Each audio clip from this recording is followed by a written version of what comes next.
from Kansas City, last time you played the Chiefs was in the AFC Championship game in 2019. I know your best game was in 2017 with 3 touchdowns. What's it like now playing with those quarterbacks to now you're going to be playing with Patrick Mahomes? Always been a fan of Pat. Stayed in touch with him throughout his career. So, excited to go get started. You were in Tennessee, teammates with L'Jarius Sneed. Before you came here, what did he tell you? Did you have conversations about what it's going to be before you here in Kansas City? No, we didn't have many conversations. We was focused on where we were. Andre, how do you just see your fit in the offense? I assume you played against these guys and you watched these guys enough to know the way they like to play and you know yourself really well. How do you see that marrying? Wherever I'm needed. That's on coaches to put me where I need to be, but wherever I'm needed. Andre, what would you say about Patrick's game and how you watched that over the years and what you do think of his capacity as a quarterback? One of the best to do it. I was looking forward to going out there playing with him. Obviously, been a fan of his, so can't wait. You said that you guys talked a couple of years ago about what it would be like if you could come here and play. Pardon me, who you say it first? Chris Jones. Okay. He said in Miami, you guys talked a couple of years ago, kind of like how awesome would that be? I was going to ask you if you thought about what it would be like to play with Patrick, and Andy Reid, and just kind of, what you thought about that. Yeah, obviously throughout my career, been a big fan of what Andy has done, going against those guys in Houston. They gave us some tough battles, so I always, just admired them from afar. Chris Jones is one of my buddies off the field, so him and I, of course, talked about, the potential, if I ever got the chance being a free agent or getting traded. DeAndre, you've been traded before. Mm-hmm. Can you walk us through just your initial reaction when you found out that the trade is going to happen? You are going to be a Chief, considering your move from Houston to Arizona. Obviously, the trade before was a little different. Different circumstances. So I got to thank Rand and his staff for trading me to a contender, first of all, because those guys, could have traded me anywhere. But, I got to tip my hat off for those guys before anything and thank them a lot for that. So, coming here, when I got the news, obviously I was excited, but, ready to get to work. Hey, Andre, what do you find out about this place the moment you step into the building, about just the winning culture here? And does it feel like that the moment you step in? Oh, yeah. Guys? Oh, yeah. I think everything everybody does here, not just in this facility, but outside the facility, is detailed, and that's how you win championships. Andre, what's the process of studying and trying? Andy mentioned potentially playing on Sunday. What's the process of studying and trying to get up to speed in a hurry? I've been in the NFL for 12 years, so, I know football, so hopefully I can go out there and make some plays, and wherever I'm fitted, wherever I'm needed. DeAndre, what you've done in your career, what does it mean to you to come into a building that knows how to win championships and the approach that it takes? It means a lot. It takes your game to a different level. It takes your focus, your drive, knowing that you're playing for something. It takes your game to a different level. I haven't played meaningful football in a couple years since, we probably started 8-0 in Arizona. So, it takes your game to a different level. DeAndre, I saw number 8 in there. Is that going to be your number? And so what's the significance? Kobe Bryant, one of my favorite athletes of all time. So I knew if I ever got the chance to wear number 8, just like when I picked number 10, Messi was my favorite. Soccer player, underdog, felt like me at the time coming out of college, and Kobe, it's number 8 is a special number. DeAndre, you've been, one of the best receivers since you walked into the league. What does your skill set add to this Chiefs offense, in your opinion? I can do a lot of things. Obviously, you guys seen, but just trying to make plays. I'm not trying to give a PSA of what I can do or what I can't do. I play football, so it's going out there and making plays, man.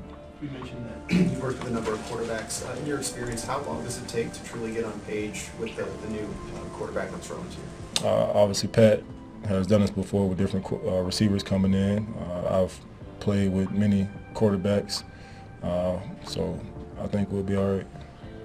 You mentioned a couple of times just as far as the importance of the team winning here and being able to be in that situation. How important is it to you, or was it for you, if you were going to make a move, that it's to a contender, and what's the importance of you if you got to play in a Super Bowl? Very important. I think I've done a lot, all the accolades that I can accomplish as far as personal. So I think, just playing meaningful football in January is, what's left on the list. Okay, thanks, DeAndre. Thank you. Taylor Swift and Travis Kelce are directly affecting their friends and inner circle. Their relationship and closeness have caused their friends to be infected by what seems to be the new virus Taylorvitis. These are the symptoms. The love and connection between Taylor Swift and Travis Kelce as a couple seems to be spreading among their friends, like a virus though, of course, a beneficial one for those who catch it. Most of their inner circle are getting it. But why is spreading like fire? The affection and passion displayed by the pop star and Patrick Mahomes' best friend on the Kansas City Chiefs are admirable. People that get close to them are inspired by their connection and care for each other. They don't fake it, people close to them feel it. Rumor has it that two of their closest friends have also been struck by this virus. Taylor and Travis gave birth to a new couple. Barstool Sports founder Dave Portnoy, now a self-proclaimed Swiftie, spilled the tea on the latest episode of the Taylor Watch podcast. Along with co-hosts Kelly Keegs and Gia Mariano, Portnoy explained they believe Ross Travis, a close friend of Kelce, is dating one of Taylor Swift's dancers. Dave Portnoy mentioned in the podcast Taylor Watch that he found it odd Ross Travis attended a Taylor Swift concert alone after allegedly having seen her 14 times. He speculated that Travis might be dating one of Swift's dancers, questioning why else he would attend without his friend, Travis Kelce. Co-host Kelly Keegs supported the theory, noting that Ross usually hangs out with Kelce, and his solo attendance hinted at another reason for being there. I asked him if he had been at a show before. He was like 14, Portnoy stated. I would guess he is, dating a dancer, because why else would you show up alone? I mean, I get you like Taylor Swift, but you've seen her 14 times and you show up alone in Miami? It seems a little weird, so yeah, that may be it.